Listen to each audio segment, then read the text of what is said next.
Amis pêcheurs à la mouche, bonjour. Petite sortie barbeau, cuir et moustache pour se détendre les mains entre les centaines de mouches à l'étau. Alors tout début de saison, la rivière est encore puissante. Ce qui est vraiment intéressant, la saison dernière, je vous avais laissé derrière moi dans ce qui était en fait une laune assez chaude où les barbeaux viennent se balader. Et là, c'est un courant adjacent, c'est un courant annexe, donc début de saison, c'est intéressant. Alors les barbeaux sont bien sûr en tant que cyprinidés réactifs à la température de l'eau, mais ça chauffe tellement les derniers jours qu'il y en a un ou deux qui commencent à bouger. On va aller regarder j'allais dire la laune, mais ce n'en est pas une. Hydrographiquement, comme on dit, hydrobiologiquement, c'est pas une laune, c'est un courant annexe en début de saison.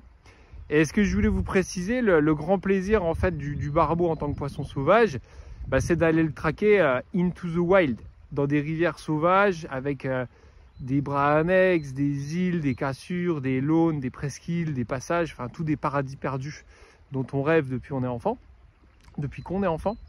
Et je veux dire, les rivières canalisées à Barbeau en centre-ville, ça peut être sympa, il y en a plein. Mais on ne prend vraiment pas notre dose de nature. Alors que là, il y en a pléthore en France, des cimetières à truites. On pense à l'Allier, à la rivière d'Ain, à la Loire, au Rhin. On a pléthore de kilomètres sauvages abandonnés par les humains, pas par les cormorans malheureusement, mais qui vous donnent des grandes aventures sauvages à vraiment un coût modique. Et moi, c'est ça que j'adore dans ces grandes rivières sauvages. Et il y en a à l'appel pour aller se taper des expéditions cuir et moustache. Alors, début de saison, toujours pareil, je ne vais pas vous surprendre, l'inoxydable UVK10, voilà, en bonne taille, avec une bite 3, voilà, toujours aussi iridescent, toujours aussi solide, toujours aussi visible. Par contre, le montage est sagouin, on est sur un bas de ligne type sagouin, avec du 22 centièmes tout du long. Parce que l'eau est haute, ils ne vont pas être difficiles. Enfin voilà, je me mets à l'aise sur la couleur, ultra visible, la nymphe Gilbert Montagnier. Voilà, en grosse taille, c'est lesté. On va aller voir ce qu'on va voir, mais voilà, 22 centièmes d'une pointe d'un seul tenant, pas de question. 11 pieds soit de 6, fait par un monteur français, on en reparlera. Et voilà.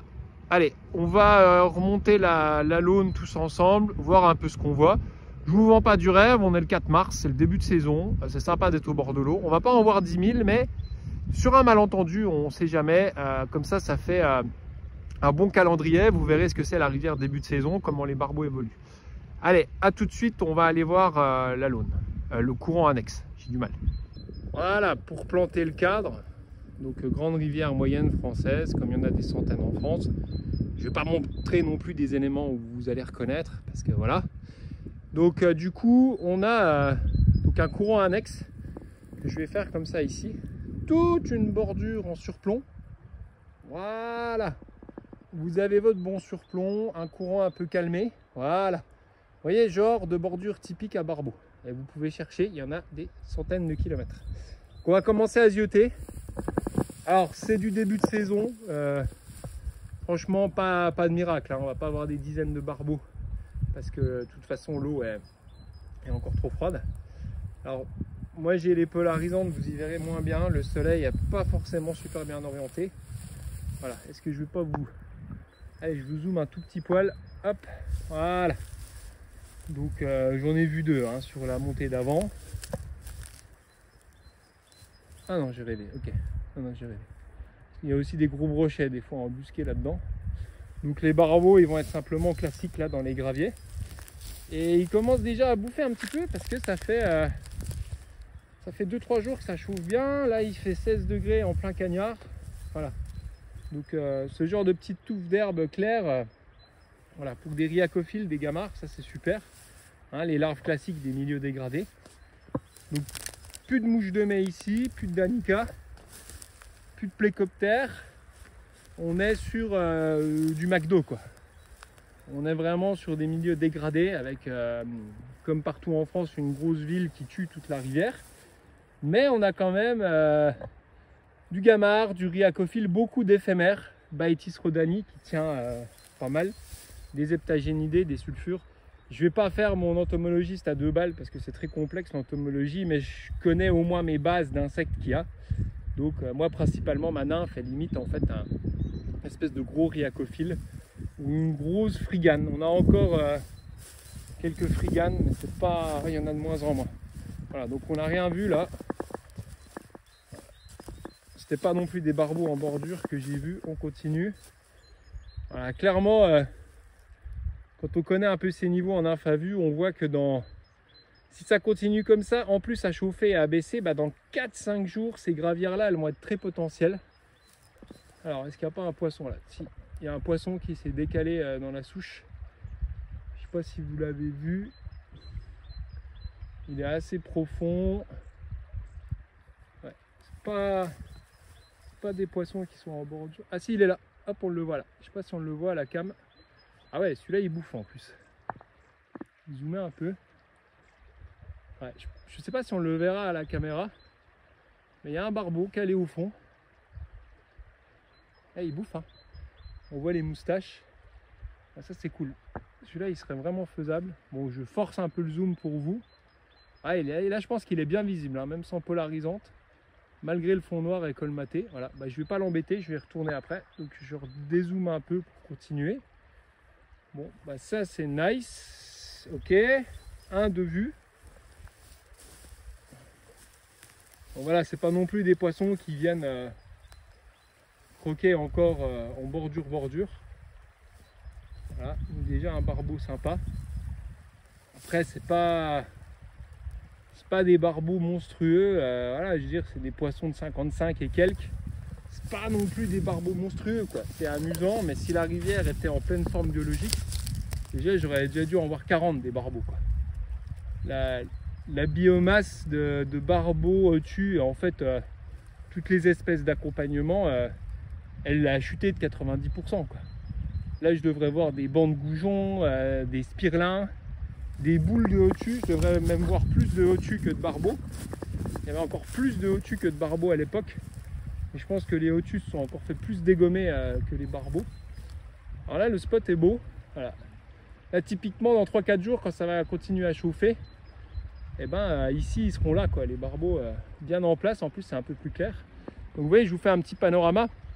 Vous pouvez aussi aller vous balader en randonnée au mois de février-mars pour trouver les annexes à barbeaux. Je dézoome un peu. Voilà. C'est étonnant qu'il n'y en ait pas un là parce que c'est quand même beau. Voilà. Bon, j'en ai repéré un déjà en poste qui bouffe, c'est pas trop mal. Voilà, donc très beau bras annexe. Vous voyez, ça pêche très bien ici avec le surplomb. Moi j'ai une 11 pieds, mais même avec une 10 pieds ça pêche, quoi. Voilà, donc on a bientôt fini notre petit bras. Je vais remonter encore. Des fois ils sont collés à la bordure, hein. Voilà. On n'en voit pas de manière évidente. Je pense que dans quelques jours ça va être pas mal. Des fois ils sont même incrustés dans les branches, hein, comme ça, faut pas hésiter à regarder. Donc là c'est très joli, hein, les espèces de radiers comme ça. Ouais. Hop. Il n'y en a pas de manière évidente. Si on avait un. Voilà. Alors là c'est sympa. Ah, ça pêche à vue du feu de Dieu, hein. Franchement, c'est ça qui est bien avec le barbeau. T'as pas besoin des milieux ultra calcaires. Tu prends l'Allier, tu prends la Haute-Loire, tu prends la rivière d'Ain, tu prends le Rhin. J'en sais rien, tu prends beaucoup de rivières moyennes dans le sud. Sûrement l'Aveyron ou le Tarn, tu peux te taper des pêches à vue de barbeau comme ça, quoi. C'est quand même sympa. Voilà, regardez encore un coup de panorama. Voilà, c'est vraiment un très beau spot, hein. Voilà. Après, bon, on n'a vu qu'un. Ça se réveille, hein. C'est vraiment le premier jour de l'année. Après là, c'est vraiment lisse, donc ils vont se barrer aussi. Voilà. Ok pour la remontée. Ok, bah écoutez, je vous laisse sur le panorama là. Je vais aller voir ce beau moustachu là, voir ce que j'arrive à faire. Puis je vous tiens au courant. Alors je rajoute un spot intéressant. Donc là, je sais pas si on va le voir, mais on a un beau poisson qui remonte le bras. Pareil, vous voyez, c'est très, il y a un peu de vent, mais c'est très barbesque. Donc toujours le UVK10.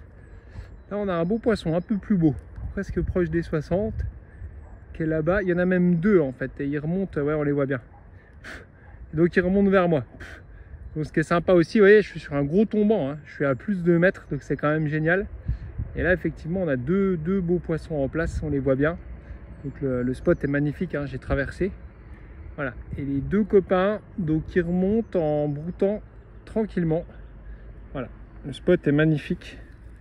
Donc genre, voilà, des gravières comme ça, c'est quand même... voilà. Et ils arrivent tranquillement, donc je vais essayer de me les coffrer.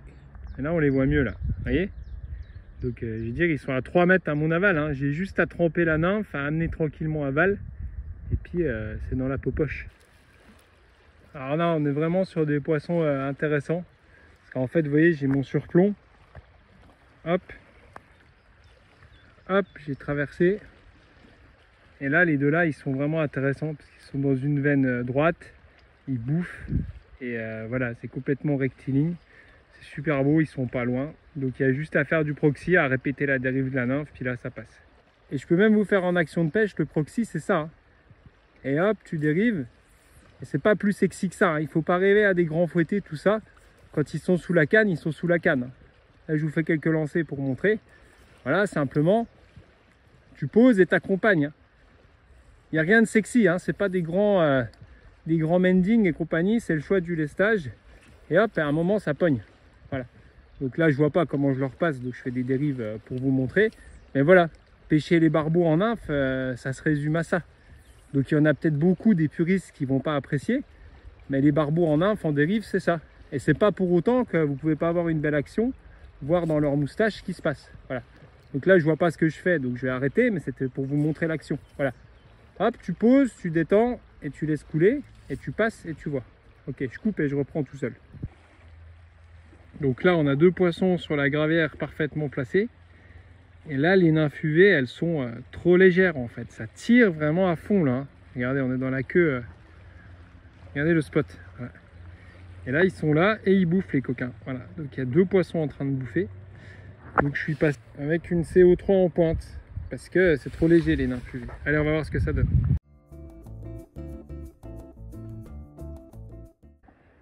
Bon, j'étais dans les courants avec le UV K10. Et là, clairement... on a un beau fiche là en bordure. Puis on a au moins 4 poissons derrière. Donc là, mon UVK10 est bien trop lourd. Donc je passe au gamard et on va voir ce que ça donne. Voilà, j'ai tous les hauts gamards en bordure. Il y allait comme un bébé. Comme quoi avant la nymphe UV, ça aurait vraiment ploqué, ça aurait accroché le fond. Et là, un bon gamard UV, une bonne gomme basse en taille 8, ça a fait le job. Allez, je vais le décrocher. Bon, ils sont déjà pas mal de sangsues les cocos.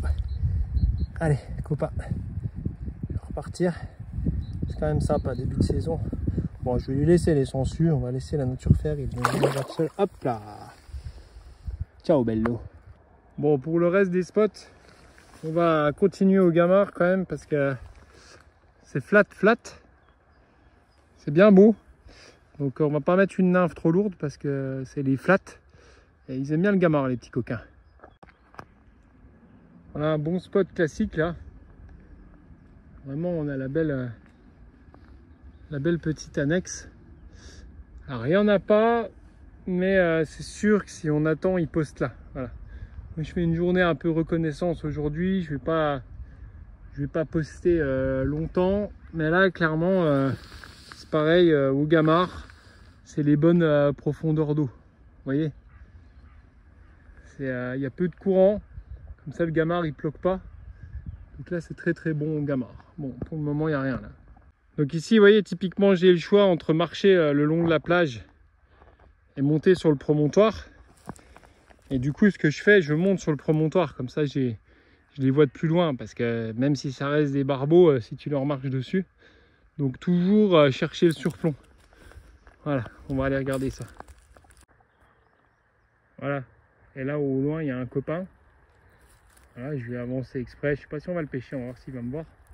Voilà. Il y en a deux même.